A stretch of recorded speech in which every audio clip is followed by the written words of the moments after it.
चलिए बेटा, आगे हम अपना वीडियो कंटिन्यू करते हैं। Explanation of chapter 1 history class 6। तो मैंने आपको आर्टिफैक्ट्स कॉइन्स के बारे में हमने पढ़ लिया है। अब हम पढ़ते हैं articles such as tools, weapons, pottery, sculptures, toy, coins, jewellery made and used by man are called artefacts. तो ये सारे जो सामान होते हैं, जैसे कि आपके औज़ार हो गए, हथियार हो गए, मिट्टी के बर्तन हो गए, स्कल्पचर कोई मूर्ति बनी हुई है, खिलौने हैं, सिक्के हैं, ज्वेलरी है, जो भी सारी चीज़ें हम हमारे जो प्रिमिटिव लोग बनाते थे और उन्हें इस्तेमाल करते थे, इन्हें हम आर्टिफैक्ट्स कहते हैं। ठीक है। By studying the remains of artifacts, historians can draw conclusions about the skills mastered by man and about his way of life.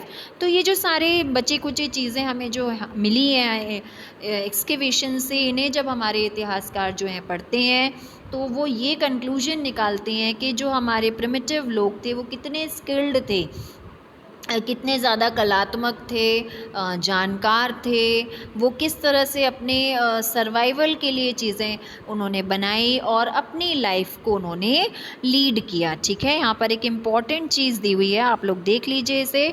The study of coins is known as numismatics. ठीक है।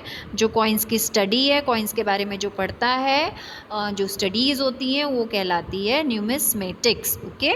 आगे हम आते हैं पॉटरी में। So during excavations many pots have also been unearthed। तो excavations के दौरान, खुदाई के दौरान कई सारे मिट्टी के पॉट्स जो होते हैं वो मिले हैं, निकाले गए हैं। तो मिट्टी के ज़्यादातर जो सामान मिला है उसमें क्या मिले हैं, हमें बर्तन मिले हैं। ठीक है। फिर टाइम के साथ मिट्टी के जो बर्तन थे वो किस में कन्वर्ट कर दिए प्रिमिटिव लोगों ने, मेटल से, मतलब मिट्टी के बर्तन इस्तेमाल करना बंद करके मेटल के बर्तन उन्होंने बनाए। तो ये सारे जो हमें सामान मिला है, पॉटरी हो गई, इससे हमें पता चलता है हमारे उस समय की संस्कृति के बारे में, सभ्यता के बारे में हमें ये पता चलता है कि उस युग में भी जो लोग थे वो कितने ज़्यादा डेवलप्ड थे, धीरे धीरे डेवलपमेंट वो कर रहे थे, विकास उनका हो रहा था। ठीक है। बिल्डिंग्स एंड मॉन्यूमेंट्स, स्मारक जो होती हैं, तो old buildings and ruins of historical importance which have survive the test of time are called monuments. तो बेटा ऐसी बिल्डिंग्स जो उस समय से बनी हुई आज तक खड़ी हुई हैं, ठीक है, सोचिए इतने हज़ारों सालों के बाद भी वो बिल्डिंग्स आज भी खड़ी हुई हैं, तो हम उन्हें मॉन्यूमेंट्स बोलते हैं। ठीक है। ऐसे मॉन्यूमेंट्स, स्मारक बन जाते, स्मारक जो उस समय से लेकर के आज तक के समय में भी खड़ी हुई हैं और हमें काफ़ी सारी चीज़ें उस समय के बारे में बताती हैं। मंदिर हो गए, मस्जिद हो गए, आपके मकबरे हो गए, स्तूप हो गए, किले हों, महल हों, ये सारी चीज़ें हमें उस समय के social life, religious life, cultural life लोगों की बताती हैं, उन लोगों ने वो बिल्डिंग्स कैसे बनाई। ठीक है।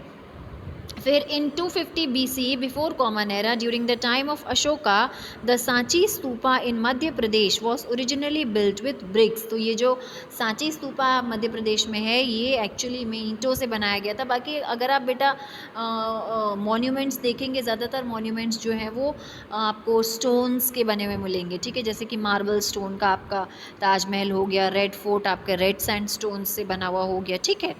Later, during the Sunga period, it was nearly doubled in circumference and stones replaced the bricks of Ashokan times। फिर अशोका के बाद जो नेक्स्ट जो आपके डायनेसिटी आई, सुंगा पीरियड जब आया, तो उन्होंने क्या कर दिया, उसका सांची स्तूपा का सरकमफ्रेंस मतलब उसका एरिया और बढ़ा दिया और जो ब्रिक्स थे उसे रिप्लेस करके वहाँ पर स्टोन्स लगवा दिए। ठीक है।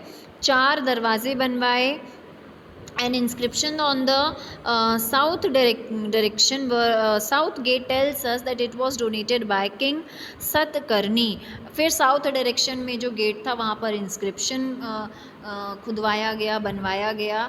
ठीक है। जो ये बताता है कि जो सारा चेंजेस हैं वो किंग सतकर्णी ने वहाँ पर करवाया है।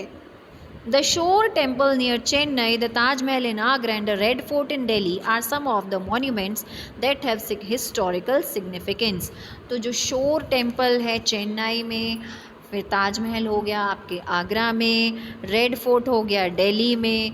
तो ये सारे ऐसी स्मारकें हैं बेटा जो हमें अपनी इम्पोर्टेंस, अपनी हिस्टोरिकल इम्पोर्टेंस आपको बताती हैं। ठीक है।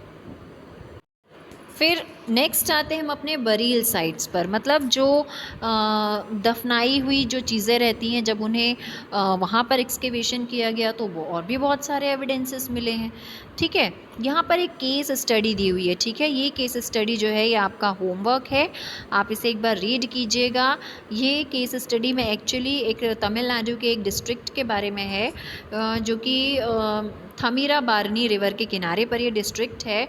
1876 में doctor Jagor of Berlin museum first discovered an extensive on burial site. यहाँ पर इन्होंने एक साइट डिस्कवर की थी कि मतलब यहाँ पर अगर खुदाई की जाए तो काफ़ी कुछ एक्सकेवेशन में चीज़ें मिल सकती हैं, और यहाँ पर मिली भी थी। ठीक है।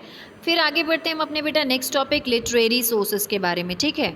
तो लिटरेरी सोर्सेस वो सारे सोर्सेस होते हैं जिसमें हैंड रिटन रिकॉर्ड्स हो पास्ट के बारे में। ठीक है। Handwritten records. अब हैंड रिटन रिकॉर्ड्स ज़रूरी नहीं है कि कॉपी किताबों पर ही लिखा हुआ हैंड रिटन कहलाता है, नहीं। बर्च बार्क्स मतलब ताड़ के पत्तों पर लिखा हो सकता है, आपके खजूर के पत्तों पर लिखा हो सकता है, पाम लीव्स, फिर या तो फिर आपके जो एनिमल्स हैं उनकी जो चमड़ी है, उनकी जो स्किन है, उसको ड्राई करके उस पर भी आप लिखा हुआ जा सकता है। ठीक है। तो ये सारी चीज़ें एक्चुअली में जब लिख दी जाती हैं तो ये मैन्यूस्क्रिप्ट कहलाती हैं। ठीक है। क्या कहलाती हैं? Manuscript. The word is derive from menu, the Latin word for by hand.